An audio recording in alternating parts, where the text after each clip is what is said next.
اعوذ باللہ من الشیطان الرجیم بسم اللہ الرحمن الرحیم اللہم صلی علی محمد وعلی آل محمد۔ اللہ جل شانہ کا بے حساب کرم احسان اس ذات کا کہ جس نے ایک دفعہ پھر ہمیں قرآن مجید سمجھنے کے لیے یہاں پہ اکٹھا کر دیا۔ آج ہم انشاءاللہ تیسرا پارہ سورہ آل عمران کے آیت نمبر 59 سے اپنا سبق شروع کریں گے۔ سورہ آل عمران آیت نمبر 59۔ اعوذ باللہ من الشیطان الرجیم بسم اللہ الرحمن الرحیم ان مثل عیسیٰ عند اللہ کمثل آدم خلقہ من تراب ثم قال لہ کن فیکون۔ حضرت عیسیٰ علیہ السلام کی بات چل رہی ہے کہ حضرت عیسیٰ علیہ السلام کو اللہ نے ان لوگوں سے نجات دی جو آپ کی جان کے درپے تھے اور پورے کا پورا آسمانوں پہ اٹھا لیا، اور اس کے بعد بنی اسرائیل کے اندر یہ ایک غلط عقیدہ جو ہے اس نے جنم لیا کہ حضرت عیسیٰ علیہ السلام ایک تو معجزات ان کے ایسے تھے، مردوں کو زندہ کرنا، پرندوں میں جان ڈال دینا، کہ وہ اس غلط فہمی کا شکار ہو گئے۔ انہوں نے اپنے دین میں اتنا غلو کر لیا کہ اس غلو کی وجہ سے وہ اللہ کا بیٹا اور اللہ کہنے لگے۔ اس بات کو رد کرتے ہوئے قرآن میں اللہ رب العزت فرما رہے ہیں ان مثلا، بے شک مثال ہے عیسیٰ، حضرت عیسیٰ علیہ السلام کی، حضرت عیسیٰ علیہ السلام کی مثال ہے عند اللہ، اللہ کے ہاں، کمثل آدم، جیسے کہ مثال ہو آدم علیہ السلام کی۔ حضرت عیسیٰ علیہ السلام کی اور حضرت آدم علیہ السلام کی مثال آپس میں ملتی جلتی مثالیں ہیں۔ کیسے کہ حضرت آدم علیہ السلام کو اللہ نے بن ماں اور باپ کے پیدا فرمایا اپنی قدرت سے، اور حضرت عیسیٰ علیہ السلام کو اللہ نے بن باپ پیدا فرمایا۔ اللہ دونوں پہ قدرت رکھتے ہیں اور ہر چیز پہ قدرت رکھتے ہیں کہ وہ بن ماں باپ کے کسی کو پیدا کریں یا کسی کو بغیر باپ کے پیدا کریں، یہ میرے اللہ کی قدرت ہے، وہ جیسے چاہیں۔ تو یہ ایک ہی مثال ہے۔ خلقہ، بنایا ہے، پیدا کیا، خلق کیا، من ترابن، حضرت آدم علیہ السلام کو مٹی سے، ثم قال، پھر کہا، لہو کن فیکون، ان کے لیے کہ ہو جاؤ، پس وہ ہو گئے، وہ انسان بن گئے، ان کے اندر روح پھونکی تو۔ اسی طریقے سے پیچھے ہم نے پڑھا ہے کہ فرشتہ بی بی مریم سلام اللہ کے پاس آیا اور ان کو بھی یہی کہا، اور انہوں نے کہا کہ مجھے تو کسی مرد نے ہاتھ بھی لگایا، چھوا بھی نہیں ہے۔ تو فرشتے نے کہا کہ اللہ جو چاہے کرتے ہیں، کن فیکون، جیسے انہوں نے کہا تو وہ عمل جو بچے کی پیدائش کا ہے وہ شروع ہو گیا۔ اب اللہ نے آدم علیہ السلام کو بن ماں باپ پیدا کیا، عیسیٰ علیہ السلام کو بغیر باپ کے پیدا کر دیا۔ اللہ نے آسمان سے آدم علیہ السلام کو زمین پہ اتارا اور عیسیٰ علیہ السلام کو زمین سے آسمان پہ لے گئے۔ رب کی مرضی، کسی کو آسمان سے زمین پہ اتاریں یا کسی کو زمین سے آسمان پہ لے جائیں، اور جب مرضی ہے اس کو اتاریں۔ تو دونوں کو کلمہ کن سے پیدا فرمایا اللہ نے، حضرت آدم علیہ السلام کو بھی اور حضرت عیسیٰ علیہ السلام کو۔ تو جب آدم علیہ السلام کو تم اللہ کا نبی مانتے ہو، انسان مانتے ہو، بشر مانتے ہو، تو حضرت عیسیٰ علیہ السلام کو اللہ کا نبی ماننے میں اور بشر ماننے میں کیا چیز حائل ہے؟ اگر نعوذ باللہ حضرت عیسیٰ علیہ السلام صرف بغیر باپ کے پیدا ہونے کے وہ اللہ کے بیٹے ابن اللہ ہو گئے یا اللہ کا حصہ بن گئے، تو حضرت آدم علیہ السلام کا تو اس سے زیادہ حق بنتا ہے نا کہ ان کو یہ کہا جائے۔ ان کو نہیں کہتے حضرت عیسیٰ علیہ السلام کو، تم لوگوں نے اتنی اپنی محبت میں آگے چلے گئے کہ ان کو ابن اللہ کہنا شروع کر دیا یا اللہ کا حصہ کہنا شروع کر دیا۔ تو دیکھیں کتنی علمی طریقے سے رب نے ان کے اس عقیدے کو رد فرمایا اس قرآن کے ذریعے سے۔ الحق من ربک، یہی بات جو اللہ فرما رہے ہیں یہی حق ہے اور یہی سچ ہے آپ کے رب کی طرف سے۔ اس قرآن کے اندر جتنی جو بات حضرت عیسیٰ علیہ السلام کی بتائی جا رہی ہے، جو یہاں بھی ہے اور آگے بھی آئے گی، وہی سچ ہے، وہی حق ہے۔ فلا تکم من الممترین، تو اے نبی کریم صلی اللہ علیہ وسلم کو خطاب ہو رہا ہے کہ آپ شک میں نہ پڑ جائیں۔ کوئی نبی کبھی بھی شک میں نہیں پڑ سکتا، نہ نبی کریم صلی اللہ علیہ وسلم میں، انبیاء شک میں نہیں ہوتے۔ انبیاء جو ہے وہ عین الیقین اور حق الیقین پہ ہوتے ہیں، انہیں کوئی شک نہیں ہوتا۔ وہ اپنے شک مٹانے کے لیے اگر کہیں پہ بھی ان کو ضرورت ہوتی ہے حق الیقین حاصل کرنے کے لیے، تو حضرت ابراہیم علیہ السلام نے جیسے پرندوں کو زندہ ہوتے اور پھر بنتے دیکھا تھا، وہ حق الیقین پہ ہوتے ہیں۔ شک کیا ہے؟ آقا کریم صلی اللہ علیہ وآلہ وسلم کے ذریعے سے امت کو اور پوری انسانیت کو سمجھایا جا رہا ہے کہ اے عیسائیوں، اس شخص پہ ایمان لے کے آؤ، اس قرآن پہ ایمان لے کے آؤ جو تمہیں حق بات، سچی بات اور یقینی بات بتا رہا ہے، اور اس کے اندر کسی قسم کا کوئی شک نہیں ہے۔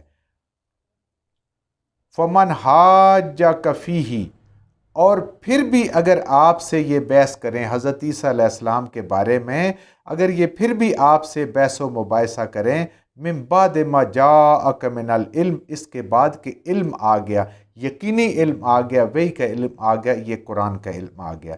یہ آیت جو اب ہم پڑھ رہے ہیں اس کو آیت مباہلہ کہتے ہیں۔ یہ بڑی اہم ترین آیات میں سے ایک آیت ہے اس قرآن کے اندر۔ مباہلہ کہتے ہیں علم کے ذریعے سے، دلائل کے ذریعے سے ایک دوسرے کو قائل کرنا، لاجواب کرنا، اور پھر جو علمی لحاظ سے جس کی بات، جس کی دلیل مضبوط ہو اس پہ ایمان لانا۔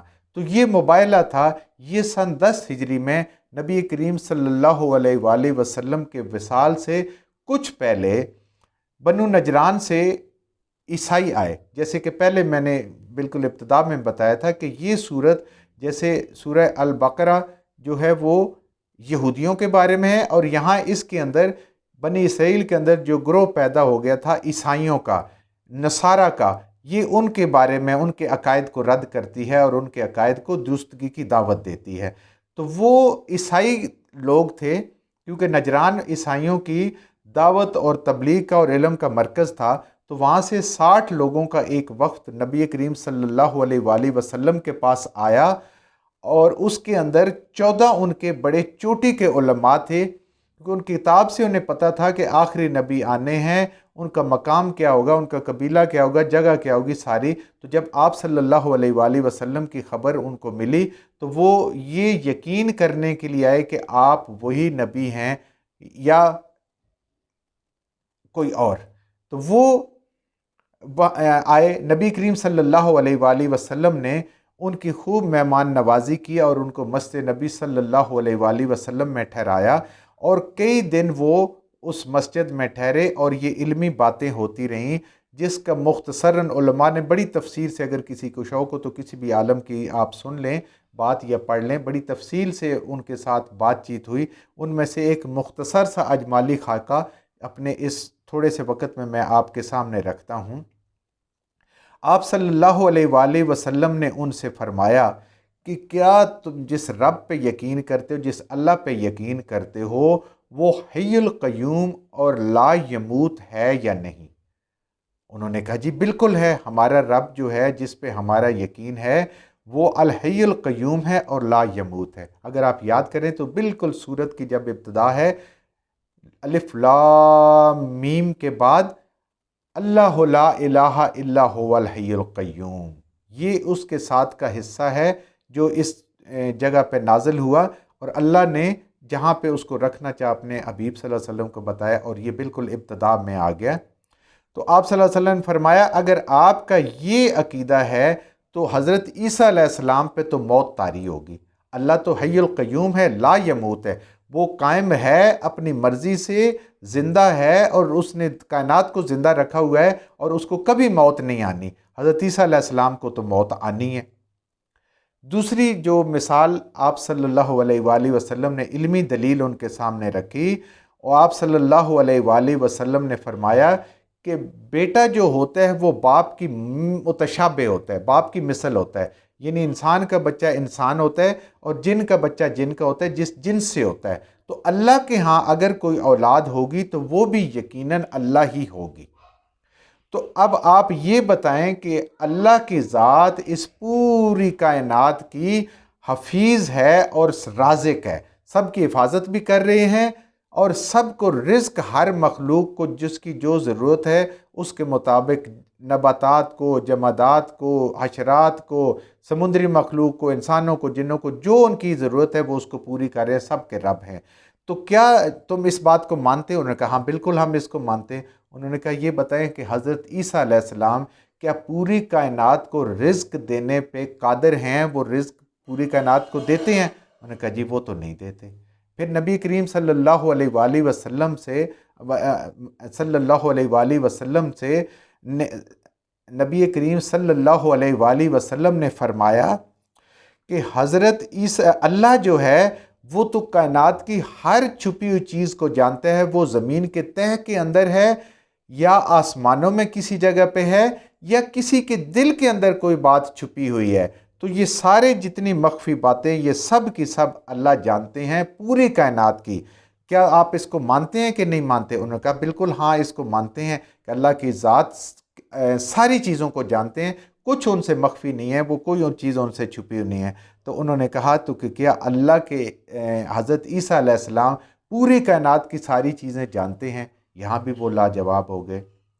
پھر نبی کریم صلی اللہ علیہ وآلہ وسلم نے ان سے فرمایا کہ کیا اللہ نے کہ جو علم ہے اس کے مطابق اللہ کی ذات نہ کچھ کھاتے ہیں نہ پیتے ہیں، نہ جو انسان کی باقی حوائج اور ضروریات ہیں وہ ان کے ساتھ ہیں، تو یہ ان کی ایک دلیل ہے کہ وہ رب ہیں، وہ سب ان آلائشوں سے پاک ہیں۔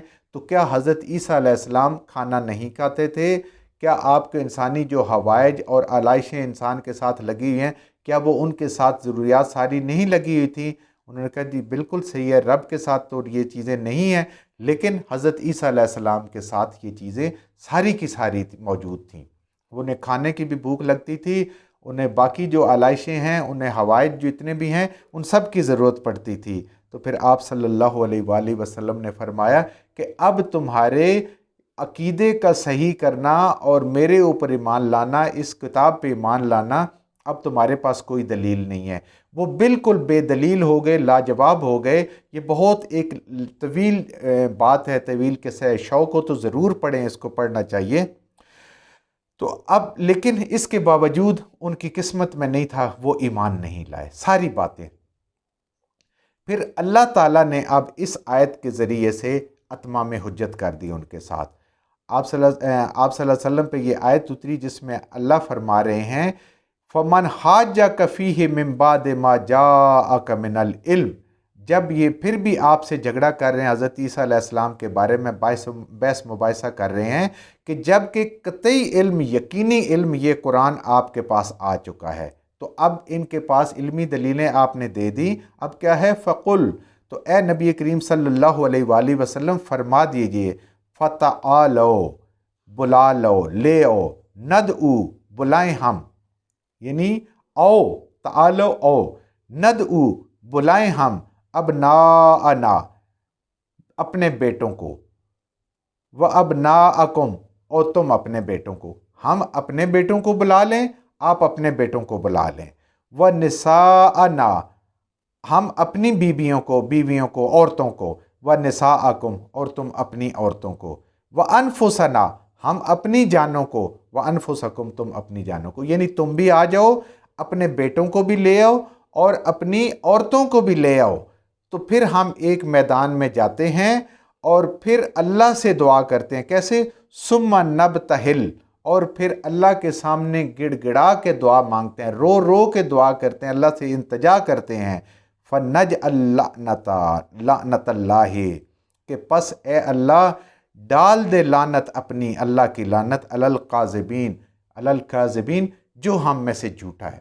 یہ اللہ نے کہا، نبی کریم صلی اللہ علیہ وآلہ وسلم نے ان کے سامنے یہ آیت پڑھی کہ اپنے تم لے آؤ، اور ہم صبح نکلتے ہیں سب کے سامنے، اب ساری دلیلیں، علمی باتیں ختم ہو گئی ہیں، ہم یہ رب کے سامنے دعا مانگیں گے، آپ بھی دعا مانگیں گے۔ تو انہوں نے پھر ایک دن کی مہلت مانگی، اگلے دن نبی کریم صلی اللہ علیہ وآلہ وسلم صحیح مسلم کی حدیث کے مطابق آپ خود بنفس نفیس اور آپ کے ساتھ آپ کی بیٹی، آپ کا دل کا ٹکڑا بی بی فاطمہ الزہرا رضی اللہ تعالی عنہا، اور دو شہزادے حضرت امام حسن اور حضرت امام حسین علیہ السلام، اور آپ کے ساتھ حضرت علی کرم اللہ وجہہ رضی اللہ تعالی عنہ، آپ 5 شخصیتیں، 5 ہستیاں نکلیں ان کے لیے اس مباہلہ کے لیے۔ جب انہوں نے یہ دیکھا کہ یہ 5 ہستیاں آ رہی ہیں تو انہیں یقین تو پہلے بھی تھا، لیکن بس شیطان ان کو ایمان سے روک رہا تھا۔ انہوں نے جب دیکھا کہ نبی کریم صلی اللہ علیہ وآلہ وسلم قرآن کی یہ آیت پڑھ کے اس کے اوپر عمل کرتے ہوئے آپ اور آپ کی پیاری بیٹی، آپ کے دونوں نواسے شہزادے اور آپ کے ساتھ آپ کے داماد، جن کو بچوں کی طرح آپ نے پالا تھا بچپن سے، وہ جب نکلے انہوں نے دیکھا تو وہ مباہلے سے بھاگے، انہوں نے مباہلہ نہیں کیا۔ ان ہستیوں کو جب دیکھا تو انہیں سمجھ آ گئی کہ آج اگر ہم نے مباہلہ کیا، کیونکہ وہ عالم بھی تھے اس میں 14، تو ہم بالکل ختم ہو جائیں گے۔ عیسائیت یا جو اپنے آپ کو وہ نصارہ کہا کرتے تھے، یہ نیست و نابود ہو جائے گی۔ اس کے بعد ایک اور نبی کریم صلی اللہ علیہ وآلہ وسلم کی حدیث مبارکہ کا مفہوم ہے کہ اگر یہ مباہلہ ہو جاتا تو یہ جب واپس جاتے تو نہ یہ ان کے گھر ہوتے اور نہ گھر والے کے ہوتے، یہ سارے کے سارے ہلاک ہو جاتے۔ تو جانتے تو وہ بھی تھے۔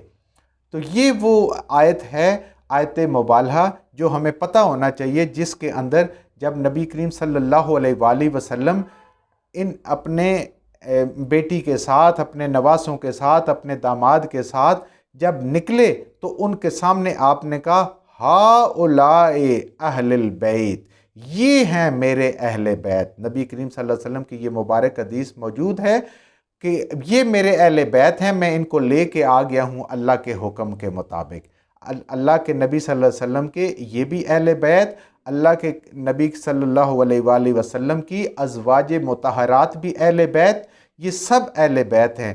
تو یہ ہے وہ آیت جو یہودی نصرانی جو ہے وہ بھاگ گئے اور انہیں یقین ہو گیا کہ آپ سچے نبی ہیں۔ اگر آپ نے بددعا کر دی اور یہ جو سارے مل کے آ رہے ہیں انہوں نے اگر بددعا کر دی تو ہمارا کچھ بھی نہیں رہے گا، ہم تباہ و برباد ہو جائیں گے۔ تو انہوں نے بھاگنے میں ہی عافیت سمجھی۔